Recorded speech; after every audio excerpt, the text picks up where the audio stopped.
Hi everyone.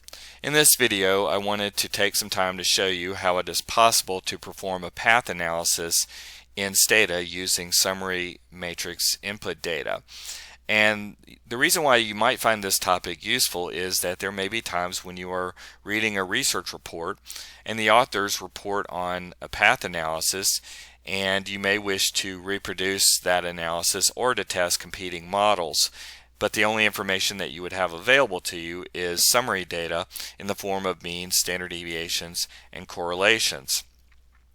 So in this video demonstration, we are going to reproduce an analysis from this article entitled Need for Closure, Achievement Goals, and Cognitive Engagement in High School Students.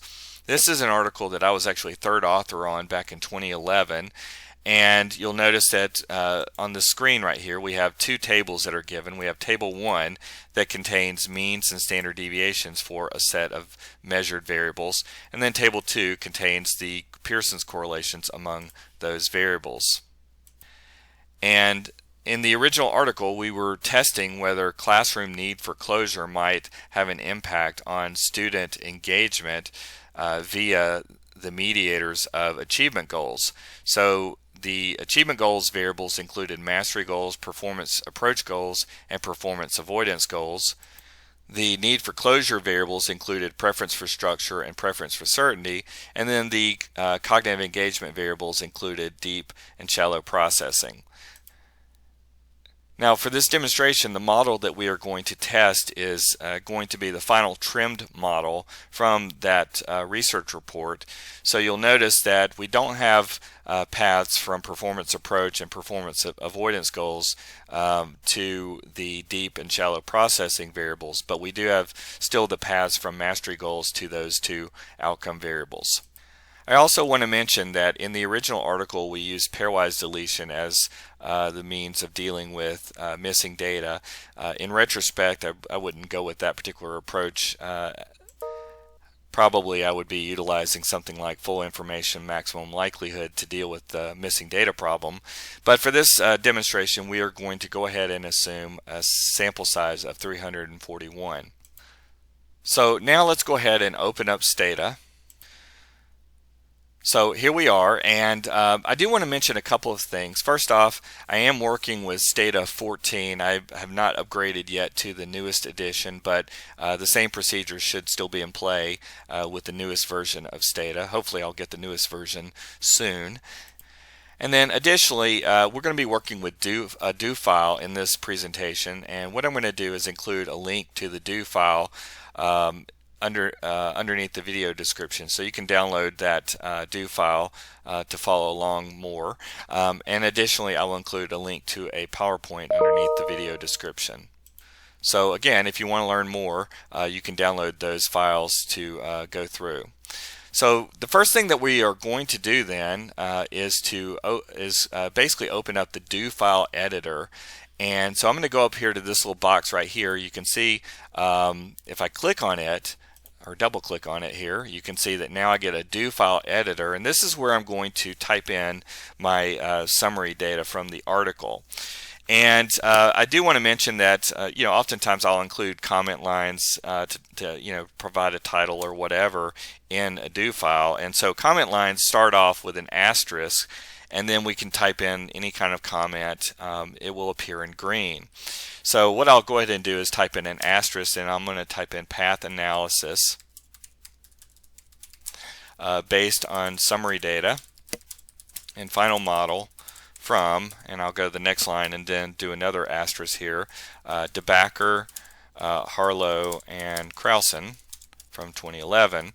And so basically any comment line is not going to be read when you're performing any type of analysis or anything like that. Next we're going to type in our matrix information. I'll start off with just clear space all so we can clear out everything from memory, and then we'll begin by using the SSD command. And SSD refers to summary statistics data, and we are going to be using this command as we input our data.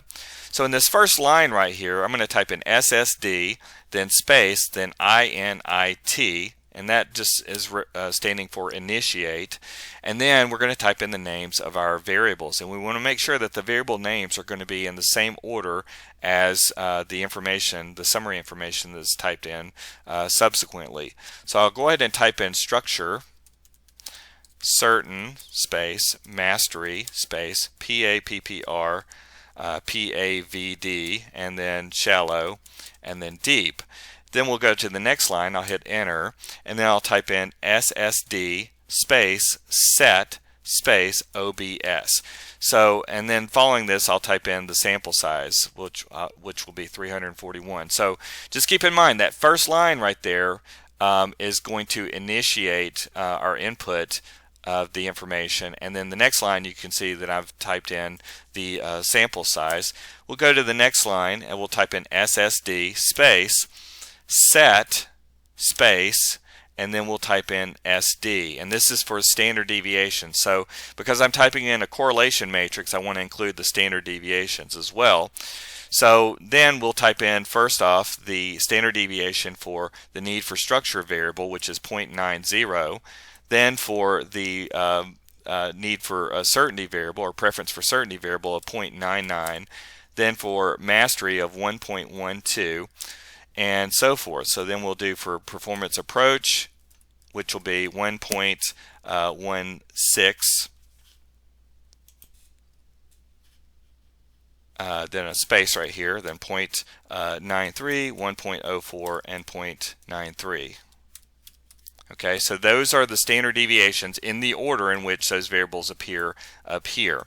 Then we'll go to the next line, and I'll go ahead and type in the set of means for those variables. We don't have to include the means. By virtue of including the means, we'll end up with the constants in the structural portions of our model, but or the intercepts basically.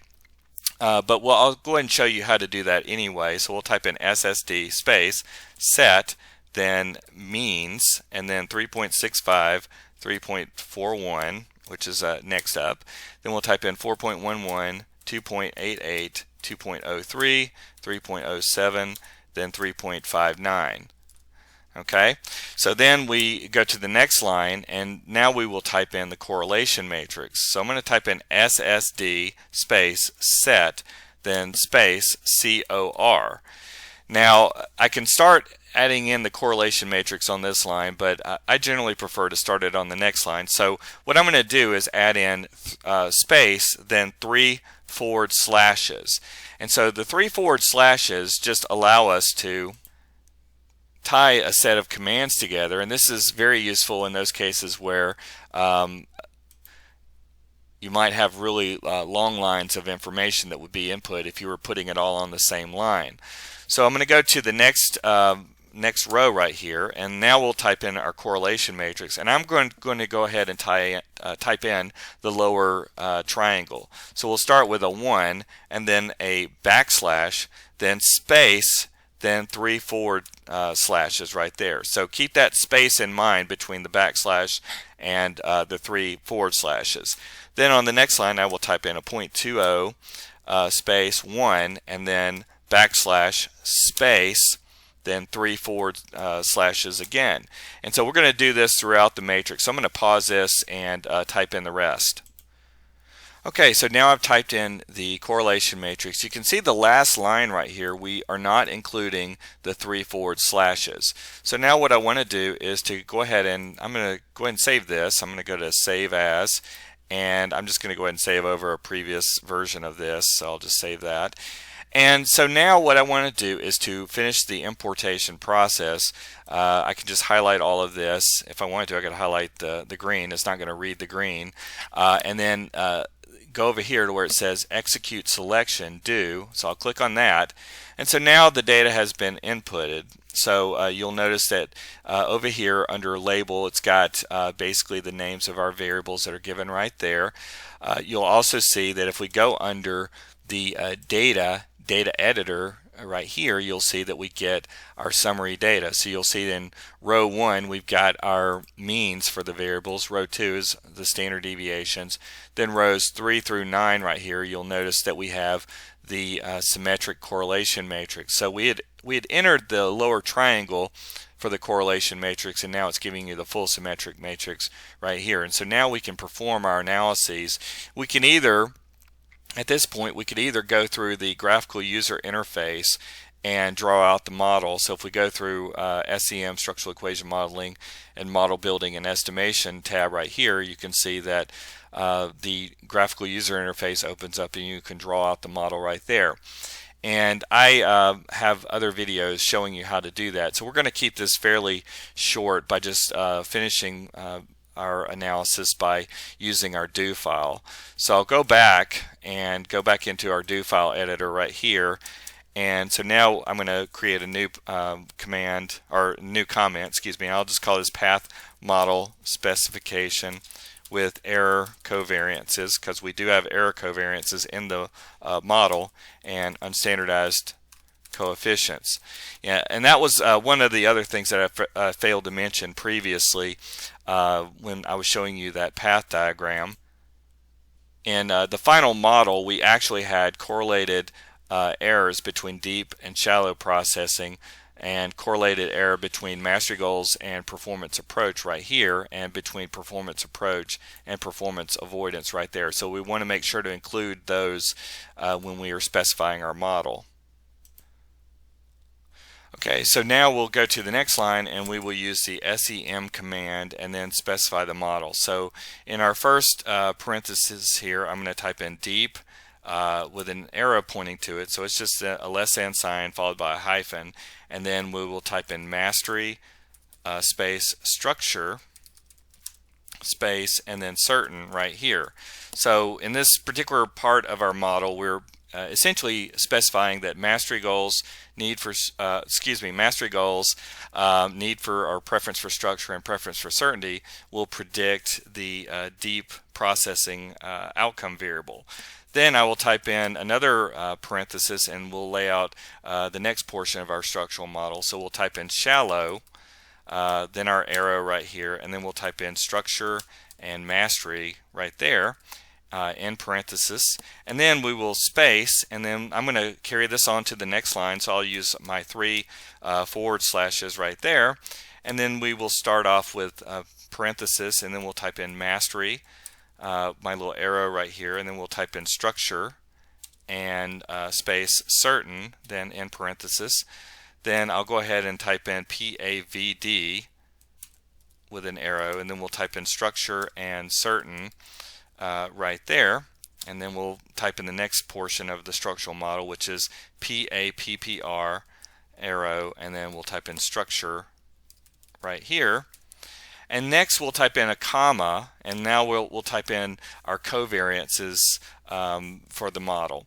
But obviously we want to go to the next line, so I'll go ahead and type a space, then 3 forward slashes, go to the next line, and we'll type in COV, and then inside the parenthesis we're going to type in E.deep, and then an asterisk, and then E.shallow. And then in parenthesis. So the E is representing the error variance associated with the endogenous variables. So in this case we are specifying a covariance between deep and shallow, the error terms. Then we'll type in COV, and then inside parenthesis E.mastery, asterisk, then E.pappr, and in parenthesis there. And then finally we'll type in COV, and then inside the parenthesis E.pappr asterisk E.pavd, and in parenthesis there. And then I want to make sure to have the covariance between need for preference for structure and preference for certainty appear in my output too. So I'm going to create a space, and then again we'll carry on the line on the command on the next line. And so in this case we'll type in COV for covariance, and then we'll type in structure asterisk and then certain right here, and then in parenthesis right there. And so in this particular case, again, we are specifying a covariance between our two exogenous variables, which is the preference for structure and preference for certainty. So now if I highlight this information right here and then I click on the execute selection, then the analysis is run. So you can see in our output we've got our information. So you'll notice that in this table right here we've got the structural portion of our models, and you'll notice that we've got the endogenous variables in our model that are given right here, and then you'll notice that we've got our regression coefficients. These are the unstandardized regression coefficients or path coefficients, the standard errors, z-values, and significance levels associated with each of those paths. As we scroll down a little bit further, you'll notice that because we had entered the means, it's going to go ahead and give us the estimated means for our endogenous variables right here. And then you'll notice that we've got the error variances that are given in this column for each of our endogenous variables, and then the variances for our exogenous variables are given right here. Then you can see that we have our covariances that are given in this portion of the table, as well as significance tests. And so that's for the error the covariances among the errors for the endogenous variables, and the covariance between our two exogenous variables right here, and we have our significance level that's given. Okay, so next, let's say we want some additional information. We can certainly request that as well. So I'm going to create a new comment right here, and I'm just going to call this equation level goodness of fit. And I'll just kind of note too, it includes R-square values for the endogenous variables. So to obtain those values, I can use the ESTAT EQGOF. So we're basically using the ESTAT post estimation command along with EQGOF. So that's for the equation level goodness of fit. Additionally, if I want the general goodness of fit indexes for the whole model, I'll go ahead and type in a new comment right here, and I'll just call this goodness of model fit, or goodness of fit indices for model. And so we'll use the ESTAT post estimation command again, then we'll type in GOF comma, and I'll go ahead and type in stats and then all inside parenthesis right here. And then if I want to obtain estimates of the direct, indirect, and total effects, the direct effects were already in the table that I showed you just a second ago, but if I want indirect and total effects for the model as well as significance tests, then I can use another ESTAT set of commands. So I'll go ahead and create a new comment right here. I'm just going to call this estimates and tests for direct, indirect, and total effects in model. And then we'll use the ESTAT post estimation command and then follow it with TEFFECTS, so T effects. I'll go ahead and just type in a comma and then compact right there to keep things kind of nice and tidy. And then if I want modification indices, I can certainly request those as well. So I'm going to create a new comment right here to state modification indices, and on the next line we'll type in ESTAT, and then we'll type in MINDIZES right there. So now I'll go ahead and save this information as well, just save it to the same file. And if I highlight all of this right here and then click on my execute selection, the do, then you can see that we get our output. So it's a lot of different pieces right here. You'll notice that we have, first off, we have our equation level goodness of fit measures, and here are the R-square values associated with each of the endogenous variables. So these are the values right here. If we scroll down, you'll notice that we have our general goodness of fit measures that are presented. So you can see that the chi-square goodness of fit test was not significant. So that would be considered one indication of good model fit. You can see the RMSEA is essentially 0, and the lower and the upper bound for the estimated RMSEA, both of those values, clearly the highest value is below 0.05, which is generally regarded as an indication of close fit to the data. So basically these results are indicating good model fit or close model fit. You can see too with the baseline comparison, CFI and TLI, both of these values are 1 or maybe a slightly above 1, which is indicating obviously very good model fit. And then the SRMR, standardized root mean square residual, is 0.012, which is indicating obviously very good model fit. So I do include some discussion of these indices and their thresholds in the PowerPoint that I referenced earlier, so you can download that to look at that information. When we scroll down a little bit further, you can see we have our table containing our direct effects. So you'll notice that the estimates and significance tests are the same as before, but in this case you're not going to see the constants or the intercepts that you saw previously. But we'll scroll down. We have our table containing indirect effects for the model as well as significance tests. So you can see right here we have our coefficients and then z-values and p-values associated with those tests of the indirect effects, and then the total effects are given here. You'll notice that when we utilize our requested modification indices, none were given, and that's because none of the modification index values were greater than 3.84, and so that's why nothing was printed out right here. Now, one other thing too is that if you want to obtain standardized coefficients for your path model, then that's pretty much an easy fix. What I'll do really quickly is I'll go down in my do file. I'll type in an asterisk right here, and then we'll just go ahead and type in model path model specification